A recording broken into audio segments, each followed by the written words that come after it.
Hi, and thanks for joining us for another edition of the ChoctawCountySports.com's The Sports Zone Sports Show. I'm your host, Dan Wolfgang, and today we'll be talking to two of our three area golf coaches, Ridgewood's Frank Ackerman and Coshocton's Kevin Cattell. Riverview's Brad Baker was unable to join us for the taping of the show, but we will get him on soon. Before we talk to the coaches, though, we want to recap what happened this past week in local sports. In high school football action, the Redskins fell to Philadelphia 41-17. They will have a much easier contest coming up this Friday when they take on Meadowbrook as a homecoming game. Right here on ChoctawCountySports.com. The Riverview Black Bears fell to Meadowbrook 30-19. Kind of a rough start, 0-4 now for the Black Bears, who have Dover and New Philadelphia up on the horizon. And the Ridgewood Generals walked past Canaan Valley. They are now 4-0 on the season. Also in high school soccer action, we had the rivalry game between Riverview and Coshocton. On the girls' side, the Black Bears won that contest 1-0. On the boys' side, the Redskins made 3 straight regular season wins against the Black Bears with a 2-0 victory. Again, stay tuned. Frank Ackerman and Kevin Cattell on the way on the Sports Zone Sports Show.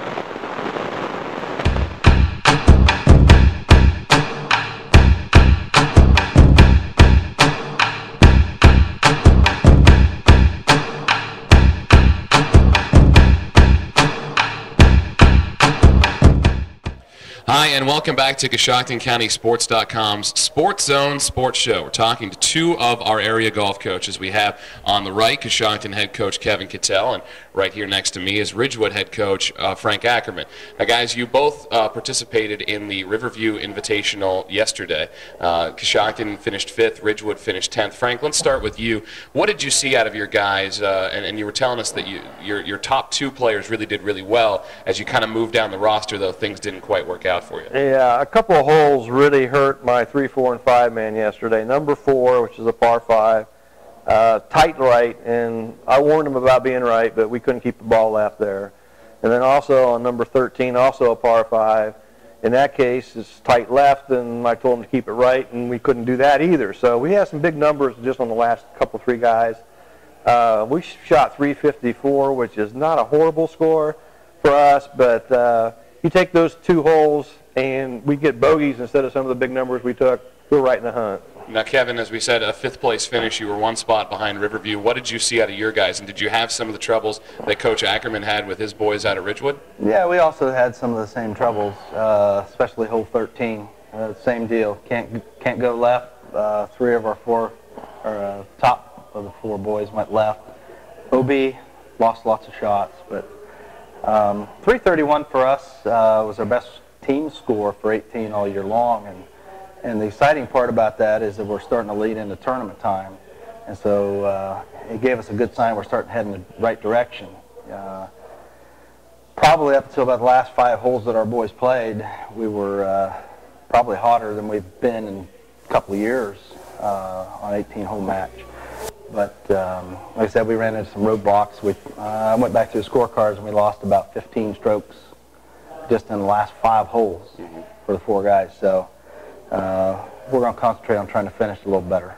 Well, and as you said, the tournaments are coming up. We'll talk a little bit more about that in just a moment. But I want to come back to you, Frank. It seems that golf, more than just about any sport, is especially tough on a coach because you have to kind of cater to each individual. And some guys may be great at their drives, some guys might be excellent at short game and at putting, and some guys might just be great at it all, and you're trying to fine-tune it. How do you have problems with Ridgewood, and how do you approach every season as the head coach? Well, each kid's different, and not only 90% of golf is psyche.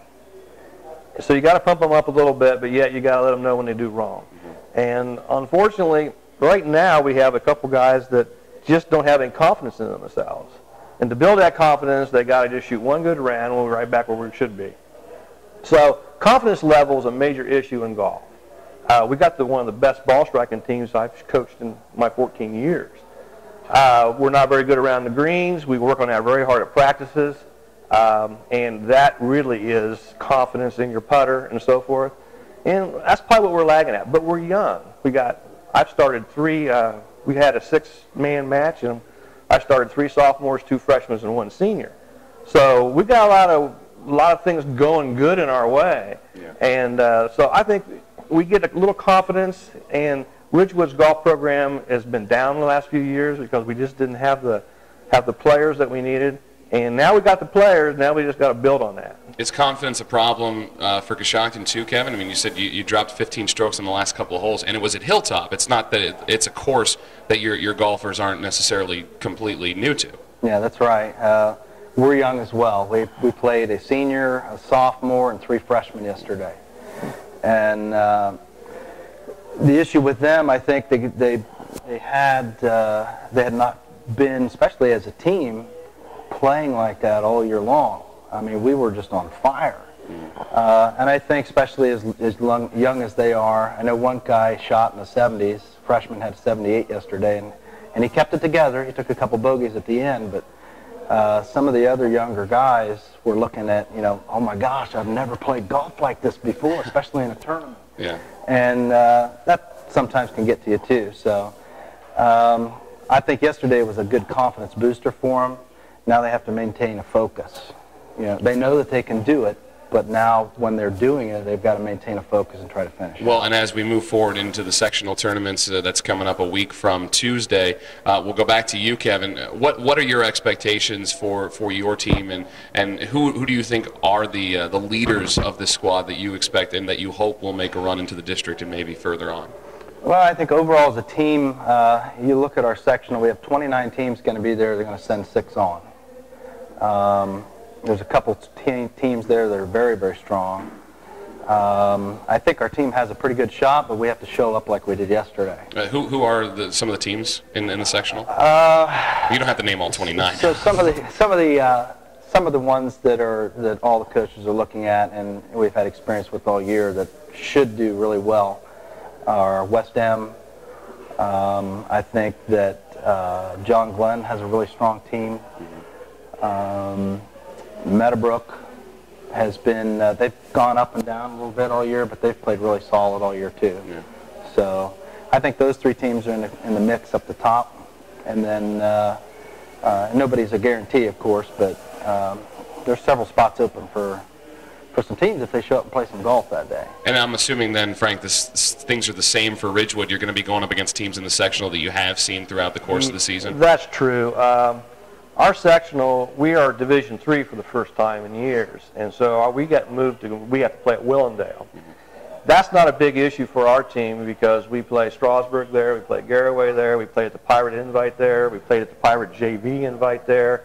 We're going to be playing Thursday there in the IVC postseason, so we're familiar with the golf course. Yeah. But there's 18 teams coming to our section, and only 3 get out, and 3 individuals after you take the 3 teams out. And obviously Strasburg, which is one of the best teams in the state, I feel, and I have a feeling they have a run at it, is there. It's their home course. They're a lock.